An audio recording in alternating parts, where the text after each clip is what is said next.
Hi, my name is Danielle, and my behavior change plan was on increasing the ability to read phonetic words correctly using scaffolding and rereading of passages. The client that I have is 11 years old, and he has finished all of his Dolch sight words, and he has them mastered, and he can also expressively tell you the sounds of letters. Sessions were run for 20 to 25 minutes per session, 3 times per week.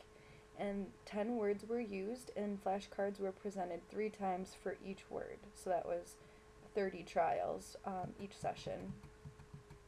Baseline was taken on reading a book without giving any assistance or rereading the passage. Then the intervention included having the client read a book with phonetically sounded out words from 1 to 2 syllables long, and assisting him in pronouncing the right sound if he was incorrect, and then writing down the word that he had stumbled on.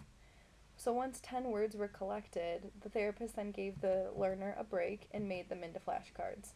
When the flashcards were presented, the therapist again helped scaffold by giving alternative sounds for the letters that he was stuck on to achieve the correct sound. The same book was read for 5 days, and then we reverted back to baseline with a new book and no assistance in presenting flashcards after the book and taking data on how many words he was able to say correctly. After 5 days of consistent baseline, 2, we started the intervention with the same book and took data on the percentage of flashcards read independently for each session. So this was a unique case because we were targeting reading, and as we all know, we can't reverse that. We can't take that back. So we couldn't use the same book with similar words, or our data would have been skewed and would not have portrayed a clear reversal to baseline. So a book of similar difficulty was chosen for the second baseline and treatment phase. And then the graph shows very clearly that the scaffolding and rereading of the book for 5 days, show you there, um, inc- increased the learner's correct responding of the 10 words with both books.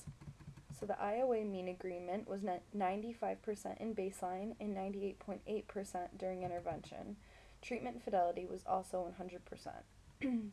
Something I would have liked to do was compare the two interventions rather than combining them to really tell the effects of each separately on the learner. And then the study was also only done by myself, so there was not generalization data to be included, and we have since had his mom provide this reading strategy to him before bed, since they usually read together anyway, and I've been told that it's been a great success, but we have not collected data on it. Overall, the intervention was a success, and I look forward to watching everyone's videos.